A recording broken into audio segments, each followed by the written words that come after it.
El pectoral del pontífice judío. Por Arthur Conan Doyle. Mi amigo particular, Ward Mortimer, fue uno de los mejores hombres de su época en todo lo relacionado con la arqueología oriental. Había escrito extensamente sobre el tema, había vivido 2 años en una tumba en Tebas, mientras excavaba en el Valle de los Reyes, y finalmente había causado considerable sensación con la exhumación de la supuesta momia de Cleopatra en la habitación interior del templo de Horus, en Philae. Con tal historial a la edad de 31 años, se sentía que le esperaba una carrera considerable, y nadie se sorprendió cuando fue elegido curador del Balmoor Street Museum, que lleva consigo la cátedra en el Oriental Universidad y unos ingresos que se han hundido con la caída de la tierra, pero que todavía se mantienen en esa suma ideal que es lo suficientemente grande como para alentar a un investigador, pero no tanto como para debilitarlo. Solo había una razón que hacía un poco difícil la posición de Ward Mortimer en el Museo de Belmore Street, la extrema eminencia del hombre a quien tenía que suceder. El profesor Andreas fue un profundo erudito y un hombre de reputación europea. Sus conferencias fueron frecuentadas por estudiantes de todas partes del mundo, y su admirable gestión de la colección confiada a su cuidado era un lugar común en todas las sociedades científicas. Por lo tanto, hubo una sorpresa considerable cuando, a la edad de 55 años, renunció repentinamente a su puesto y se retiró de aquellos deberes que habían sido a la vez su medio de vida y su placer. Él y su hija abandonaron el cómodo conjunto de habitaciones que había formado su residencia oficial en relación con el museo, y mi amigo Mortimer, que era soltero, se instaló allí. Al enterarse del nombramiento de Mortimer, el profesor Andreas le escribió una carta de felicitación muy amable y halagadora. De hecho, estuve presente en su primer encuentro y recorrí con Mortimer el museo cuando el profesor nos mostró la admirable colección que había atesorado durante tanto tiempo.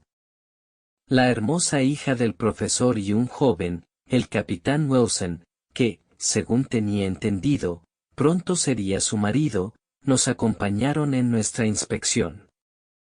Había 15 salas, pero la babilónica, la siria y la sala central, que contenía la colección judía y egipcia, eran las mejores de todas. El profesor Andreas era un hombre mayor, tranquilo, seco, con el rostro bien afeitado y modales impasibles, pero sus ojos oscuros brillaban y sus rasgos cobraban una vida entusiasta mientras nos señalaba la rareza y la belleza de algunos de sus especímenes. Su mano se detuvo con tanto cariño sobre ellos, que uno podía leer su orgullo por ellos y el dolor en su corazón ahora que pasaban de su cuidado al de otro. Nos había mostrado sucesivamente sus momias, sus papiros, sus raros escarabajos, sus inscripciones, sus reliquias judías y su duplicación del famoso candelero de 7 brazos del templo, que fue traído a Roma por Tito, y que se supone que algunos yacen en este instante en el lecho del Tíber. Luego se acercó a una vitrina que se encontraba en el centro de la sala y miró hacia abajo a través del cristal con reverencia en su actitud y modales.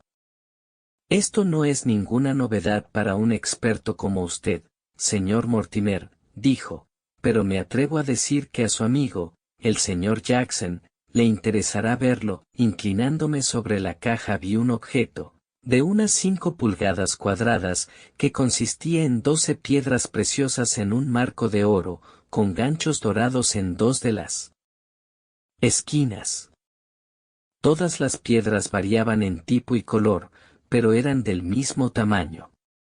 Sus formas, disposición y gradación de tintes me hicieron pensar en una caja de acuarelas. Cada piedra tenía algún jeroglífico grabado en su superficie. ¿Ha oído hablar, señor Jackson, del Urim y el Tumim? Había oído el término, pero mi idea de su significado era sumamente vaga. El Urim y Tumim. Era el nombre dado al plato enjollado que reposaba sobre el pecho del sumo sacerdote de los judíos. Tenían un sentimiento muy especial de reverencia por él. Algo parecido al sentimiento que un antiguo romano podría tener por los libros sibilinos en el Capitolio. Como puedes ver, hay 12 piedras magníficas, inscritas con caracteres místicos. Contando desde la esquina superior izquierda. Las piedras son cornalina, peridoto, esmeralda, rubí, lapislázuli, ónix, zafiro, ágata, amatista, topacio, berilo y jaspe. Me sorprendió la variedad y belleza de las piedras. ¿Tiene el peto alguna historia particular? Yo pregunté. Es de gran antigüedad y de inmenso valor, dijo el profesor Andreas. Sin poder hacer una afirmación absoluta, tenemos muchas razones para pensar que es posible que se trate del Urim y Tumim originales del Templo de Salomón. Ciertamente no hay nada tan bonito en ninguna colección de Europa. Mi amigo, el capitán Wilson, es una autoridad práctica, en piedras preciosas, y le diría cuán puras son. El capitán Wilson, un hombre de rostro oscuro, duro e incisivo, estaba de pie junto a su prometida, al otro lado de la maleta. Sí, dijo. Secamente. Nunca he visto piedras más finas. Y la orfebrería también es digna de atención. Los antiguos se destacaron en. Aparentemente. Estaba a punto de indicar el engaste de las piedras, cuando el capitán Wilson lo interrumpió. Verás un mejor ejemplo de su orfebrería en este candelabro, dijo. Volviéndose hacia otra mesa, y todos nos unimos a él en su admiración. Por su tallo en relieve y sus ramas delicadamente ornamentadas. En conjunto, fue una experiencia interesante y novedosa que un experto tan grande explicara objetos tan raros. Y cuando, finalmente, el profesor Andreas terminó nuestra inspección, entregando formalmente la preciosa colección al cuidado de mi amigo. No pude evitar sentir lástima por él y envidiar a su sucesor, cuya vida iba a transcurrir en tan agradable deber al cabo de una semana. Ward Mortimer estaba debidamente instalado en su nuevo conjunto de habitaciones y se había convertido en el autócrata del Museo de Balmoor Street. Aproximadamente 15 días después, mi amigo ofreció una pequeña cena, a media docena de amigos solteros, para celebrar su ascenso. Cuando sus invitados se marchaban, me tiró de la manga, y me indicó que deseaba que me quedara. Solo te quedan unos cientos de metros por recorrer, dijo. Yo vivía en unas habitaciones en Albany. También puedes quedarte, y fumar un cigarro tranquilamente conmigo. Necesito mucho tu consejo. Recaí en un sillón, y encendí una de sus excelentes matronas. Cuando regresó de despedir a los últimos invitados, sacó una carta de su chaqueta, y se sentó frente a mí. Esta es una carta anónima, que recibí esta mañana. Dijo. Quiero leérsela y recibir su consejo. De nada, por lo que vale. Así dice la nota. Señor, le aconsejo encarecidamente, que vigile con mucha atención las muchas cosas valiosas, que se le han encomendado. No creo que el actual sistema, de un único vigilante sea suficiente. Estén en guardia, o puede ocurrir una desgracia irreparable. ¿Eso es todo? Sí, eso es todo. Bueno, dije. Al menos es obvio. Que fue escrito por una de las pocas personas que saben que por la noche solo hay un vigilante. Ward Mortimer me entregó la nota, con una sonrisa curiosa. ¿Tienes buen ojo para escribir a mano? Dijo él. Ahora, mira esto. Puso otra carta frente a mí. Mira la CD, felicitar, y la CD, comprometido. Mire la primera mayúscula. Mire el truco de poner un guión en lugar de una parada. Son sin duda de la misma mano, con algún intento de disimulo en el caso de este primero. La segunda, dijo.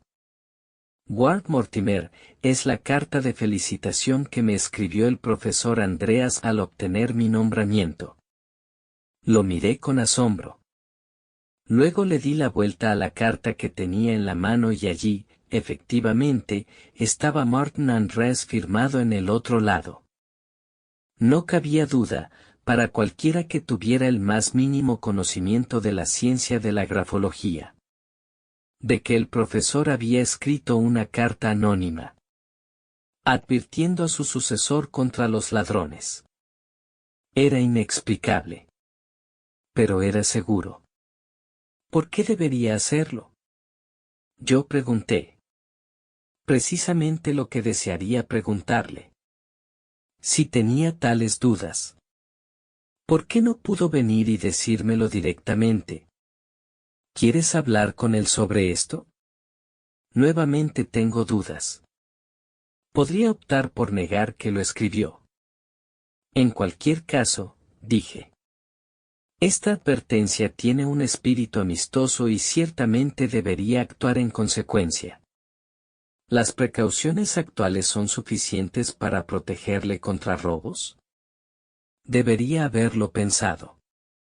El público solo está admitido de 10 a 5, y hay un guardián cada 2 habitaciones. Él está en la puerta entre ellos y así les ordena a ambos. Pero por la noche. Cuando el público se va, inmediatamente colocamos las grandes contraventanas de hierro, que son absolutamente a prueba de robos. El vigilante es un tipo capaz. Se sienta en el albergue, pero camina cada 3 horas. Mantenemos una luz eléctrica encendida en cada habitación toda la noche. Es difícil sugerir algo más, aparte de mantener las guardias diurnas toda la noche. No podíamos permitirnos eso. Al menos, debería comunicarme con la policía y hacer que me pongan un agente especial afuera en Balmore Street, dije.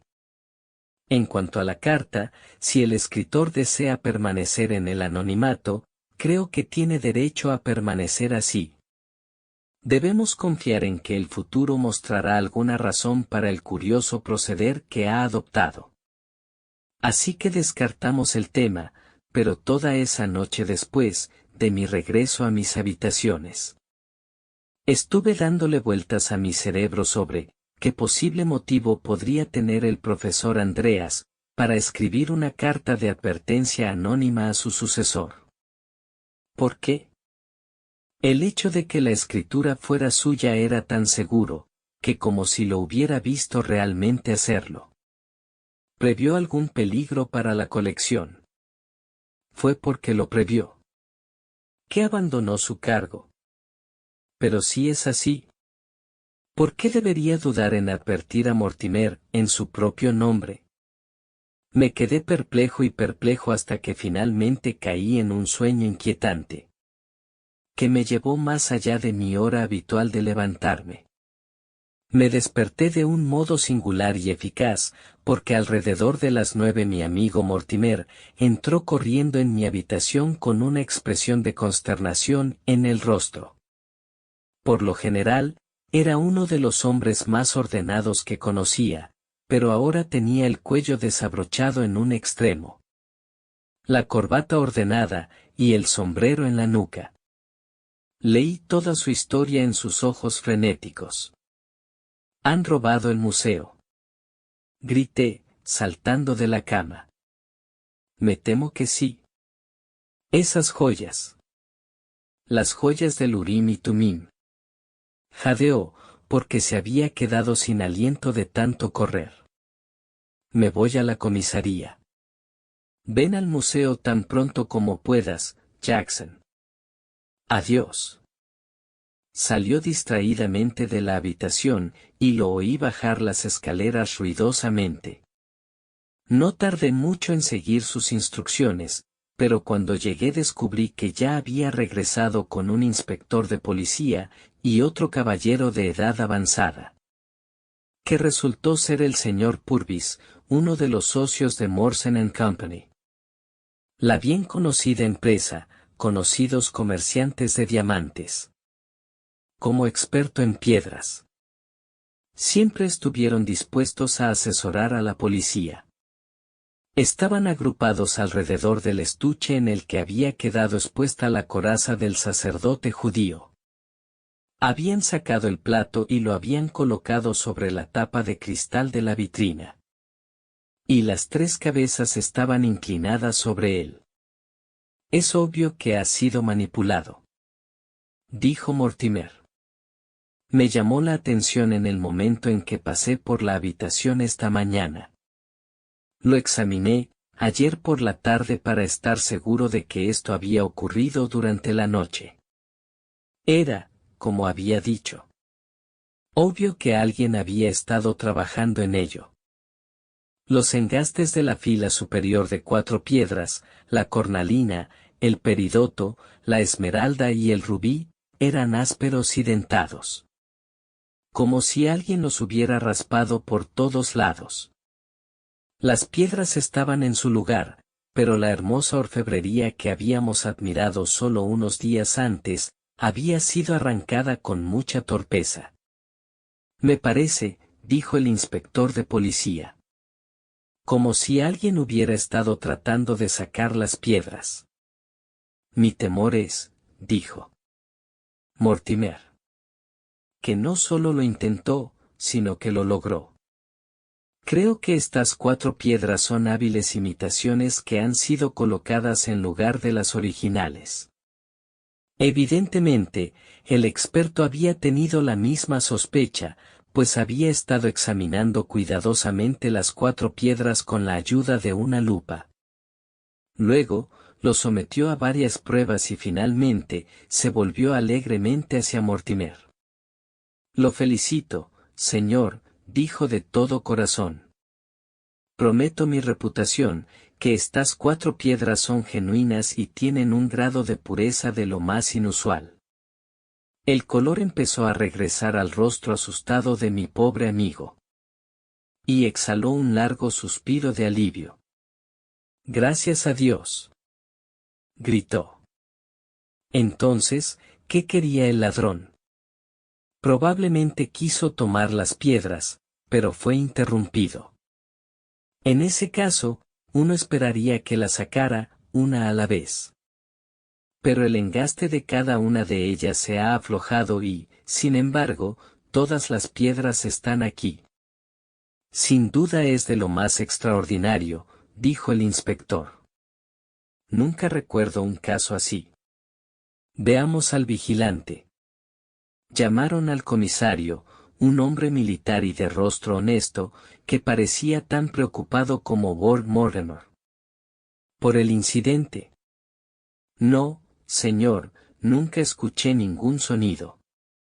Respondió a las preguntas del inspector. Hice mis rondas 4 veces, como de costumbre, pero no vi nada sospechoso. Llevo 10 años en mi puesto, pero nunca antes había ocurrido nada parecido. ¿Ningún ladrón podría haber entrado por las ventanas? Imposible. Señor. ¿O te cruzó en la puerta? No, señor, nunca dejé mi puesto excepto cuando hacía mis rondas. ¿Qué otras aperturas hay en el museo? Ahí está la puerta de las habitaciones privadas del señor Ward Mortimer. Eso está cerrado por la noche. Explicó mi amigo, y para llegar a él, cualquier persona de la calle tendría que abrir también la puerta exterior. ¿Tus sirvientes? Sus habitaciones están completamente separadas. Bueno, bueno. Dijo el inspector, esto ciertamente es muy oscuro. Sin embargo, según el señor Purvis, no se ha producido ningún daño. Juraré que esas piedras son genuinas.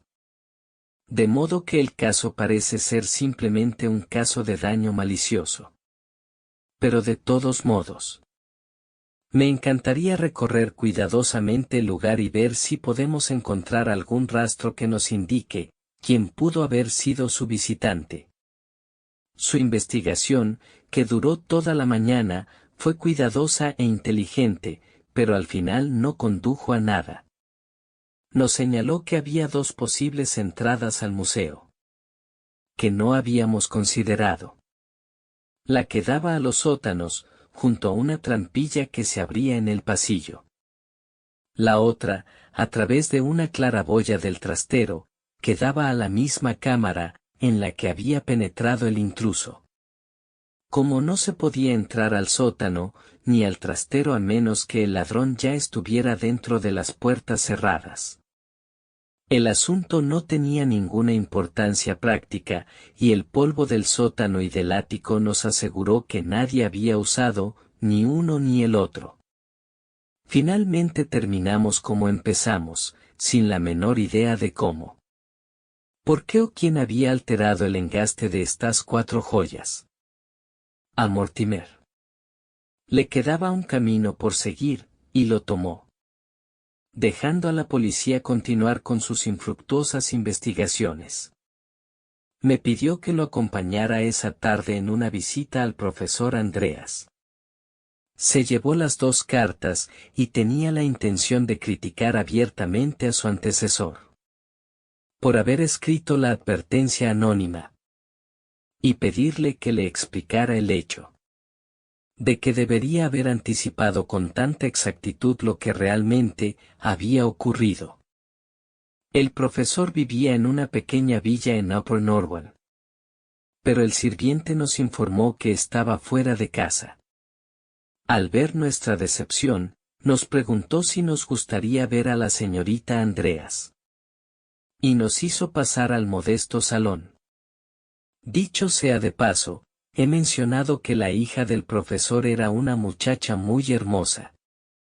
Era rubia, alta y grácil, con la piel de ese delicado tinte que los franceses llaman mate. El color del marfil viejo o de los pétalos más claros de la rosa de azufre. Sin embargo, me sorprendió cuando ella entró en la habitación, y vi cuánto había cambiado en los últimos 15 días. Su rostro joven estaba demacrado y sus ojos brillantes estaban cargados de preocupación. Mi padre se fue a Escocia, dijo. Parece estar cansado y ha tenido muchas cosas que le preocupan. Nos dejó ayer. Usted también, parece un poco cansada, señorita Andreas, dijo mi amigo. He estado muy ansiosa por mi padre.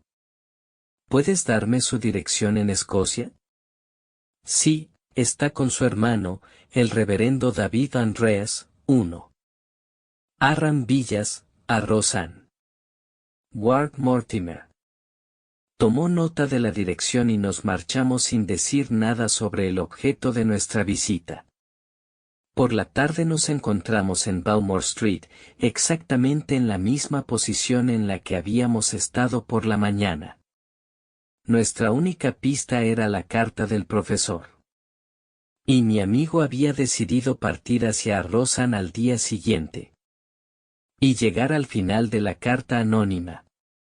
Cuando un nuevo acontecimiento alteró nuestros planes. A la mañana siguiente, muy temprano, me despertó un golpe en la puerta de mi dormitorio. Era un mensajero con una nota de Mortimer. Ven aquí, decía. El asunto se está volviendo cada vez más extraordinario. Cuando obedecí su llamada, lo encontré paseando excitadamente de un lado a otro. En la sala central, mientras el viejo soldado que custodiaba el local permanecía con rigidez militar en un rincón. Mi querido Jackson, exclamó, estoy tan encantado de que haya venido. Porque se trata de un asunto de lo más inexplicable. ¿Qué ha pasado entonces? Hizo un gesto con la mano hacia el estuche que contenía el peto. Míralo, dijo. Lo hice y no pude contener un grito de sorpresa. El engaste de la hilera central de piedras preciosas había sido profanado de la misma manera que las superiores.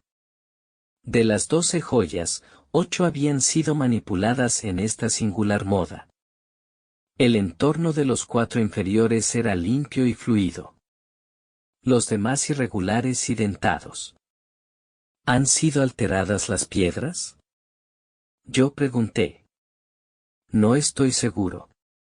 De que estos 4 superiores son los mismos que el experto consideró genuinos.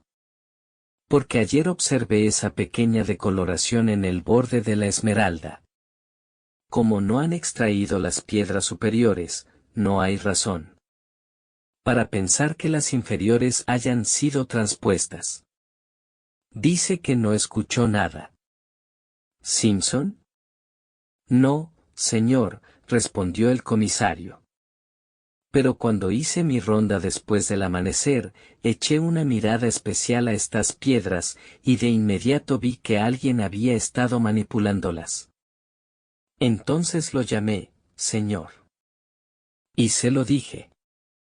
Estuve adelante y atrás toda la noche, y nunca vi un alma ni escuché un sonido. Sube y desayuna conmigo, dijo Mortimer. Y me llevó a sus habitaciones. Ahora, ¿qué piensas de esto, Jackson? Preguntó. Es el negocio más absurdo, inútil e idiota del que jamás haya oído hablar. Solo puede ser obra de un monomaníaco. ¿Puedes proponer alguna teoría? Se me ocurrió una idea curiosa. Este objeto es una reliquia judía de gran antigüedad y santidad, dije. ¿Qué hay del movimiento antisemita? ¿Podría uno concebir que un fanático, de esa forma de pensar, pudiera profanar? No, no, no. Gritó Mortimer. Eso nunca servirá. Un hombre así, podría llevar su locura al extremo, de destruir una reliquia judía.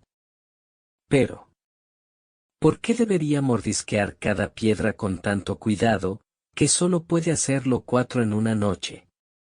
Debemos encontrar una solución mejor que esta, y debemos encontrarla nosotros mismos. Porque no creo que nuestro inspector pueda ayudarnos. En primer lugar, ¿qué opinas de Simpson, el portero? ¿Tiene alguna razón para sospechar de él? Solo que él es la única persona en las instalaciones. Pero ¿por qué debería entregarse a una destrucción tan desenfrenada? No se ha quitado nada. No tiene ningún motivo. Manía. No lo juraré por su cordura.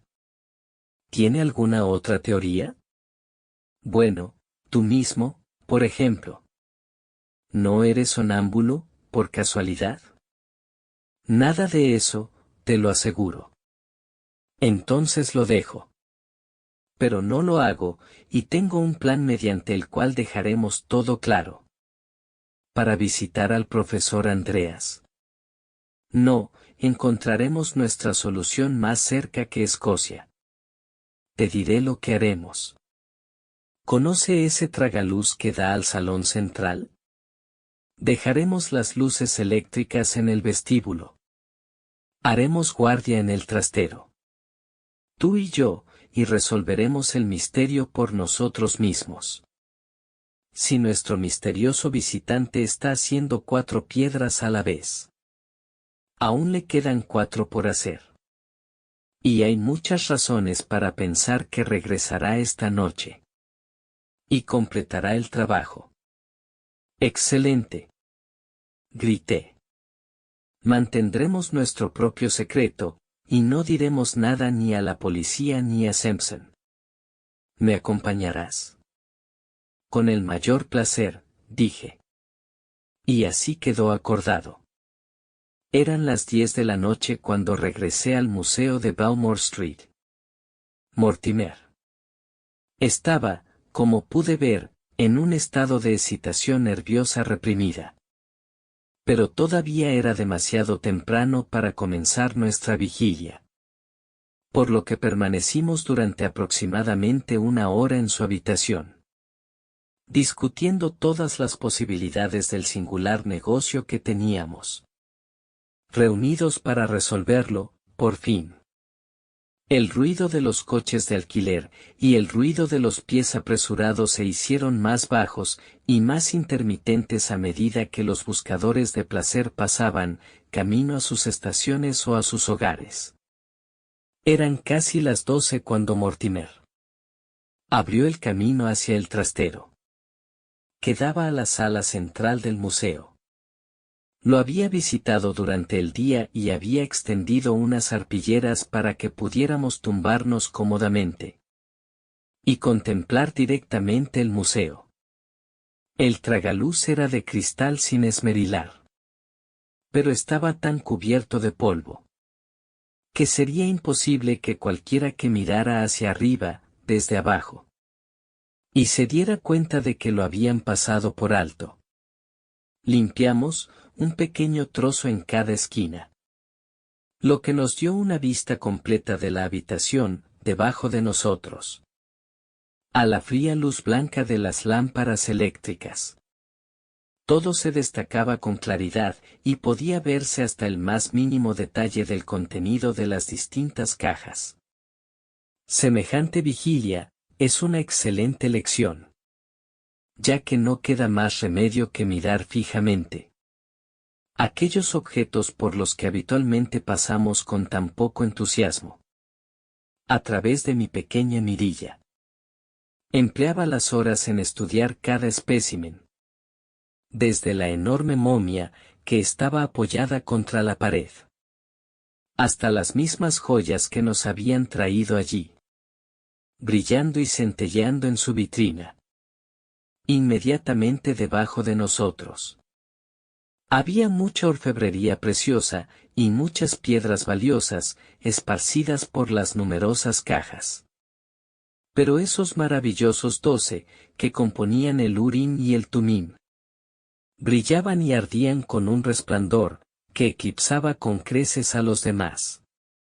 Estudié alternativamente las pinturas de las tumbas de Sicara, los frisos de Karnak, las estatuas de Memphis y las inscripciones de Tebas. Pero mis ojos siempre volvían a esa maravillosa reliquia judía, y mi mente al singular misterio que la rodeaba. Estaba perdido en mis pensamientos, cuando mi compañero de repente contuvo el aliento y me agarró del brazo convulsivamente. En el mismo instante, vi que era lo que le había excitado. He dicho que contra la pared, en el lado derecho de la puerta. El lado derecho según lo mirábamos, pero el izquierdo cuando se entraba. Había una gran caja de momia. Para nuestro indescriptible asombro, se fue abriendo lentamente. Poco a poco, la tapa se fue abriendo hacia atrás, y la hendidura negra que marcaba la abertura se hacía cada vez más ancha. Lo hizo con tanta suavidad y cuidado, que el movimiento fue casi imperceptible. Luego, mientras lo mirábamos sin aliento, una mano blanca y delgada apareció en la abertura, empujando hacia atrás la tapa pintada. Luego otra mano. Y finalmente una cara. Una cara que nos era familiar a ambos. La del profesor Andreas. Salió sigilosamente de la caja de la momia, como un zorro saliendo de su madriguera, girando incesantemente la cabeza a izquierda y derecha, dando un paso, luego deteniéndose, y luego dando otro paso. La imagen misma de la astucia y la precaución. Una vez, un ruido en la calle lo dejó inmóvil. Y se quedó escuchando, con el oído vuelto, listo para regresar corriendo al refugio detrás de él. Luego volvió a avanzar de puntillas, muy suave. Y lentamente, hasta llegar al maletín que estaba en el centro de la habitación. Allí sacó un manojo de llaves del bolsillo. Abrió la caja. Sacó el peto judío. Y, colocándolo delante de él sobre el cristal, empezó a trabajar en él con una especie de herramienta pequeña y reluciente. Estaba tan directamente debajo de nosotros, que su cabeza inclinada cubría su trabajo. Pero, por el movimiento de su mano, podíamos adivinar que estaba ocupado, terminando la extraña desfiguración que había comenzado. Por la respiración agitada de mi compañero, y los espasmos de la mano que todavía apretaba mi muñeca, pude darme cuenta de la furiosa indignación que llenó su corazón al ver este vandalismo. En el barrio donde menos podía esperarlo. Él, el mismo hombre, que 15 días antes se había inclinado con reverencia sobre esta reliquia única, y que nos había inculcado su antigüedad y su santidad. Ahora estaba involucrado en esta escandalosa profanación. Era imposible. Impensable. Y, sin embargo, allí, en el resplandor blanco de la luz eléctrica debajo de nosotros, estaba esa figura oscura con la cabeza gris inclinada y el codo tembloroso.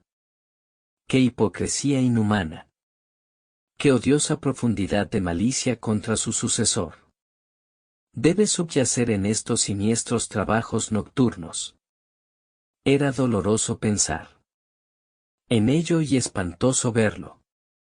Incluso yo, que no tenía ninguno de los sentimientos agudos de un virtuoso, no podía soportar mirar y ver esta mutilación deliberada de una reliquia tan antigua.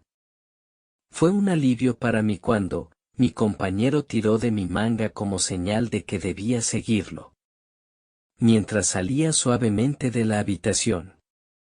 No fue hasta que estuvimos dentro de sus habitaciones que abrió los labios. Y entonces vi por su rostro agitado cuán profunda era su consternación. El abominable gótico, gritó. ¿Podrías haberlo creído? Es asombroso. Es un villano o un lunático. Lo uno o lo otro. Muy pronto veremos cuál. Ven conmigo, Jackson, y llegaremos al fondo de este asunto negro. Se abrió una puerta en el pasillo que era la entrada privada desde sus habitaciones al museo. La abrió suavemente con su llave. Después de quitarse los zapatos. Ejemplo que yo seguí. Nos arrastramos juntos. Habitación tras habitación. Hasta que el gran salón apareció ante nosotros. Con esa figura oscura todavía agachada. Y trabajando en la caja central. Con un avance tan cauteloso como el suyo nos acercamos a él. Pero a medida que avanzamos suavemente no pudimos tomarlo completamente desprevenido. Todavía estábamos a una docena de metros de él cuando, sobresaltado, miró a su alrededor y, lanzando un ronco grito de terror, corrió frenéticamente por el museo. «Simpson. Simpson», rugió Mortimer. Y a lo lejos, bajo el panorama de puertas iluminadas eléctricamente, vimos aparecer de repente la rígida figura del viejo soldado. El profesor Andreas también lo vio y dejó de correr. Con un gesto de desesperación. En el mismo instante cada uno de nosotros le puso una mano en el hombro. «Sí, sí, señores», jadeó, «iré con ustedes a su habitación. Señor Ward Mortimer. Por favor. Siento que te debo una explicación». La indignación de mi compañero fue tan grande que pude ver que no se atrevía a responder. caminábamos a cada lado del viejo profesor, con el asombrado portero cerrando la marcha. Cuando llegamos al estuche violado, Mortimer se detuvo y examinó el peto. A una de las piedras de la fila inferior ya se le había dado la vuelta, de un mismo modo que a las demás. Mi amigo lo levantó y miró furiosamente a su prisionero. ¿Cómo pudiste?, gritó. ¿Cómo pudiste? Es horrible, horrible, dijo el profesor. No me sorprenden tus sentimientos. Llévame a tu habitación.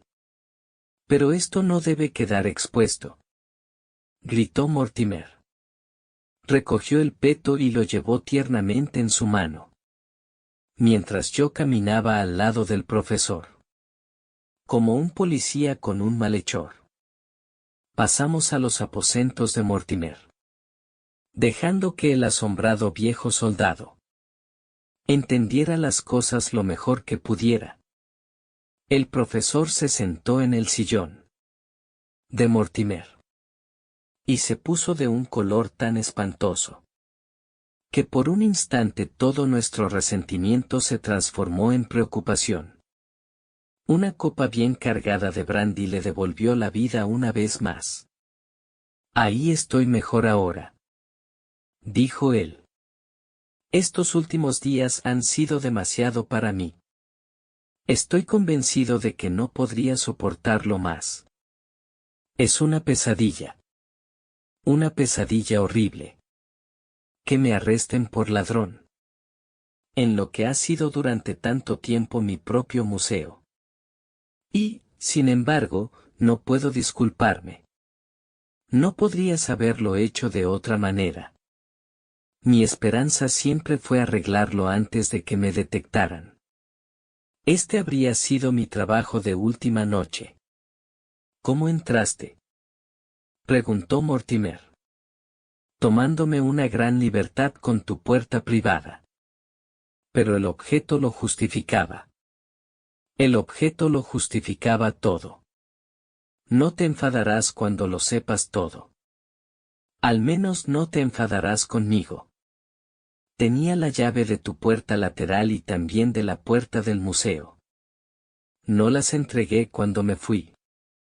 Y como ve, no me resultó difícil entrar en el museo. Solía llegar temprano antes de que la multitud empezara a salir a la calle. Luego me escondí en la caja de la momia. Y me refugiaba allí cada vez que Simpson volvía. Siempre podía oírlo venir. Solía irme de la misma manera como llegué. Corrías un riesgo. Tenía que hacerlo. ¿Pero por qué? ¿Cuál era tu objetivo? Tú, hacer algo así. Mortimer señaló con reproche el plato que yacía, ante él, sobre la mesa. No pude idear otros medios. Pensé y pensé. Pero no había otra alternativa que un espantoso escándalo público.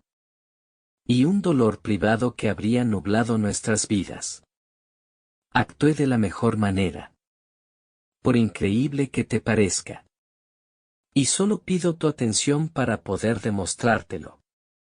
Escucharé lo que tiene que decir. Antes de tomar cualquier otra medida, dijo Mortimer con gravedad. Estoy decidido a no ocultar nada y a confiar plenamente en ustedes dos. Dejaré a su generosidad.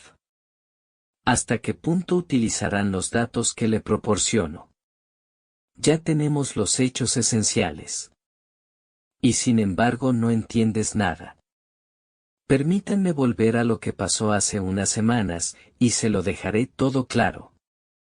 Créanme que lo que digo es la verdad absoluta y exacta.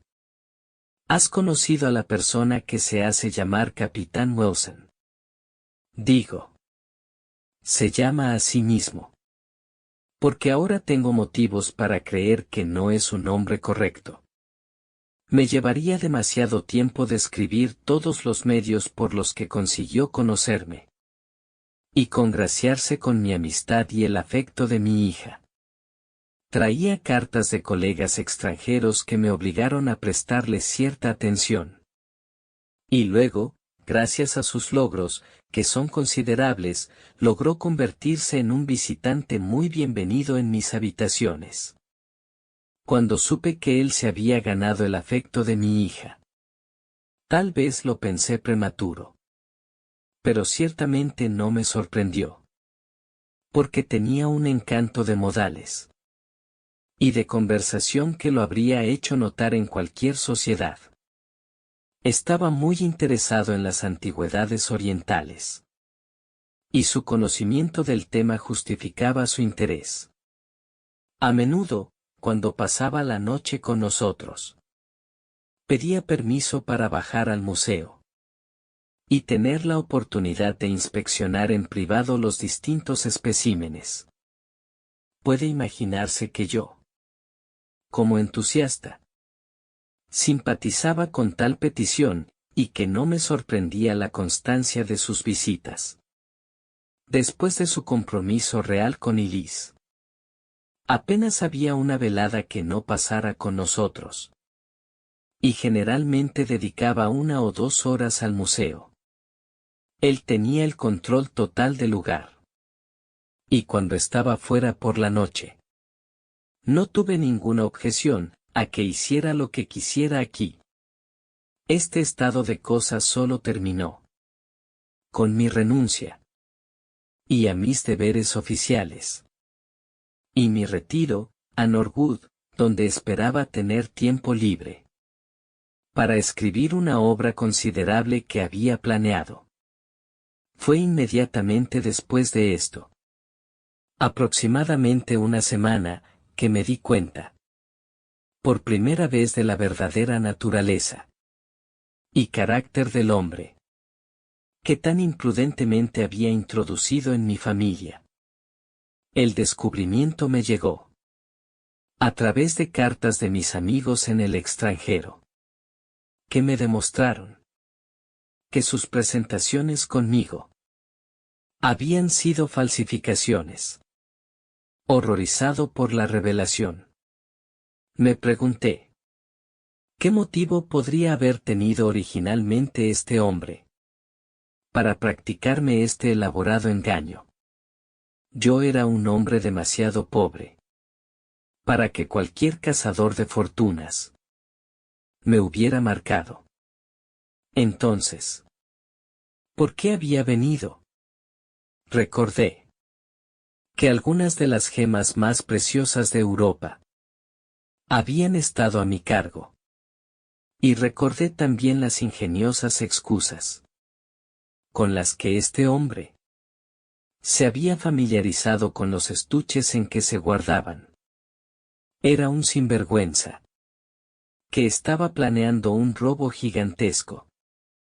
¿Cómo podría yo, sin golpear a mi propia hija, que estaba enamorada de él, impedirle llevar a cabo cualquier plan que pudiera haber ideado? Mi dispositivo era torpe. Y, sin embargo, no se me ocurría nada más eficaz. Si hubiera escrito una carta bajo mi propio nombre, naturalmente usted habría acudido a mí para solicitar detalles que no deseaba darle. Recurrí a una carta anónima rogándole que estuviera en guardia. Puedo decirle que mi cambio de Belmore Street a Norwood no afectó las visitas de este hombre, que tenía, creo, un afecto real y abrumador por mi hija. En cuanto a ella, no habría podido creer que una mujer pudiera estar tan completamente bajo la influencia de un hombre como él. Su naturaleza más fuerte parecía dominarla por completo. No me había dado cuenta de hasta qué punto era así, ni del grado de confianza que existía entre ellos. Hasta esa misma noche, en que por primera vez Me quedó claro su verdadero carácter. Había dado órdenes de que cuando llamara, lo condujeran a mi estudio en lugar de al salón. Allí le dije sin rodeos que lo sabía todo sobre él, que había tomado medidas para frustrar sus designios, y que ni yo ni mi hija deseábamos volver a verlo. Agregué que agradecía a Dios haberlo descubierto, antes de que tuviera tiempo de dañar esos objetos preciosos, que había sido el trabajo de mi vida proteger. Ciertamente era un hombre con nervios de hierro. Aceptó mis comentarios sin ningún signo de sorpresa o desafío. Pero escuchó grave y atentamente hasta que terminé. Luego cruzó la habitación sin decir palabra y tocó el timbre. Pídale a la señorita Andreas que tenga la amabilidad de pasar por aquí, le dijo al sirviente. Mi hija entró y el hombre cerró la puerta detrás de ella.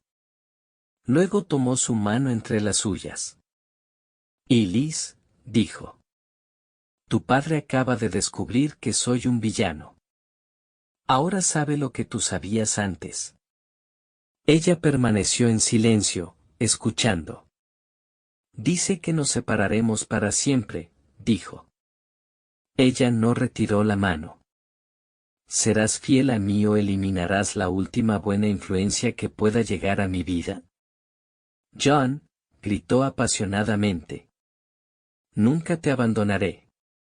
Nunca, nunca, no si todo el mundo estuviera en tu contra. En vano discutí y le supliqué. Fue absolutamente inútil. Toda su vida está ligada a este hombre que tenía ante mí. Mi hija, señores. Es todo lo que me queda por amar. Y me llenó de agonía al ver cuán impotente era para salvarla de su ruina. Mi impotencia pareció tocar a este hombre que era la causa de mi problema. Puede que no sea tan malo como cree, señor, dijo. En su forma tranquila e inflexible. Amo a Elise con un amor que es lo suficientemente fuerte, como para rescatar incluso a alguien que tiene un historial como el mío. Ayer le prometí que nunca más en mi vida, haría algo de lo que ella debería avergonzarse. Me he decidido a ello, y nunca hasta ahora me he decidido a algo que no haya hecho. Habló con un aire que transmitía convicción. Al concluir metió la mano en el bolsillo, y sacó una pequeña caja de cartón. Estoy a punto de darles una prueba de mi determinación, dijo. Estas, Elise, serán las primicias de tu influencia redentora sobre mí. Tiene razón, señor, al pensar que tenía intenciones sobre las joyas que posee. Tales aventuras han tenido para mí un encanto, que dependía tanto del riesgo corrido como del valor del premio. Aquellas famosas y antiguas piedras del sacerdote judío fueron un desafío a mi osadía y a mi ingenio. Decidí conseguirlas. Yo lo supuse. Solo hubo una cosa que no adivinaste. ¿Y qué es eso? Que las tengo. Están en esta caja. Abrió la caja y dejó caer el contenido en la esquina de mi escritorio. Se me erizó el pelo, y se me enfrió la carne mientras las miraba. Había 12 magníficas piedras cuadradas grabadas con caracteres místicos. No cabía duda de que eran las joyas del Urim y Tumim. Dios bueno. Grité. ¿Cómo has escapado al descubrimiento? Por la sustitución de otras 12, hechas especialmente por encargo, en las cuales los originales están tan cuidadosamente imitados, que desafío al ojo a detectar la diferencia. ¿Entonces las piedras actuales son falsas? Grité, lo han sido durante algunas semanas. Todos nos quedamos en silencio, mi hija blanca de emoción, pero todavía, sosteniendo a este hombre de la mano. Ya ves de lo que soy capaz, Elise, dijo. Veo que eres capaz de arrepentirte y restituirte, respondió ella, sí, gracias a tu influencia. Dejo las piedras en sus manos, señor. Haga lo que quiera al respecto. Pero recuerda que todo lo que hagas contra mí, lo harás contra el futuro marido de tu única hija. Pronto volverás a tener noticias mías, Iris. Es la última vez que causaré dolor a tu tierno corazón. Y con estas palabras salió caminando de la habitación como de la casa. Mi situación era terrible. Aquí estaba yo con estas preciosas reliquias en mi poder, ¿y cómo podría regresarlas? Ella sin un escándalo y una exposición. Conocía demasiado bien la profundidad del carácter de mi hija, para suponer que alguna vez podría separarla de ese hombre ahora, al que le había entregado por completo su corazón. Ni siquiera estaba seguro de hasta qué punto era correcto separarla, si ella tenía una influencia tan tranquilizadora sobre él. ¿Cómo podría exponerlo sin herirla, y hasta qué punto estaba justificado exponerlo, cuando él se había puesto voluntariamente en mi poder? Pensé y pensé hasta que finalmente tomé una resolución que puede parecerle tonta y, sin embargo, si tuviera que hacerlo de nuevo, creo que sería el mejor camino que se me ofrece. Mi idea era devolver las piedras sin que nadie se diera cuenta. Con mis llaves podía entrar al museo en cualquier momento. Y estaba seguro de poder evitar a Simpson, cuyos horarios y métodos me eran familiares. Decidí no confiar en nadie, ni siquiera en mi hija, a quien le dije que estaba a punto de visitar a mi hermano en Escocia. Quería tener las manos libres durante unas noches, sin preguntar sobre mis idas y venidas. Con este fin, esa misma noche alquilé una habitación en Harding Street, con la insinuación de que era periodista y que debía quedarme hasta muy tarde. Esa noche entré al museo y reemplacé 4 de las piedras. Fue un trabajo duro y me llevó toda la noche. Cuando Simpson volvía en sí siempre oía sus pasos y me escondía en la caja de la momia. Tenía algunos conocimientos de orfebrería, pero era mucho menos hábil que el ladrón. Había reemplazado la configuración con tanta precisión que desafío a cualquiera a ver la diferencia.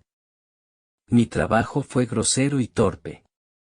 Sin embargo, esperaba que no se examinara cuidadosamente la placa, ni se observara la rugosidad del engaste, hasta que hubiera terminado mi tarea. La noche siguiente reemplacé 4 piedras más. Y esta noche habría terminado mi tarea. De no haber sido por la desafortunada circunstancia que me ha hecho revelar tantas cosas que hubiera deseado mantener ocultas. Apelo a ustedes, caballeros, a su sentido del honor y de la compasión. Ya sea que lo que les he dicho deba ir más lejos o no. Mi propia felicidad. El futuro de mi hija. Las esperanzas de la regeneración de este hombre. Todo depende de tu decisión. Es decir, dijo mi amigo, que bien está lo que bien acaba y que todo el asunto acaba aquí y de una vez. Mañana los engastes sueltos serán ajustados por un experto orfebre, y así pasará el mayor peligro al que, desde la destrucción del templo, han estado expuestos el Urim y Tumim. Aquí está mi mano, profesor Andreas, y solo me queda esperar que en circunstancias tan difíciles me hubiera comportado tan bien y desinteresadamente. Solo una nota a pie de página de esta narrativa. Al cabo de un mes, Elise Andreas estaba casándose con un hombre, cuyo nombre, si tuviera la indiscreción de mencionarlo, atraería a mis lectores como alguien que ahora es amplia y merecidamente honrado. Pero si se supiera la verdad, ese honor no se le debe a él, sino a la dulce muchacha que lo rescató, cuando había llegado tan lejos en ese camino oscuro, por el que pocos regresan. Gracias por acompañarnos en la obra de El pectoral del pontífice judío. Por Arthur Conan Doyle. Esperamos que haya disfrutado esta historia y, si lo hizo, considere darle me gusta, comentar, compartir y suscribirse.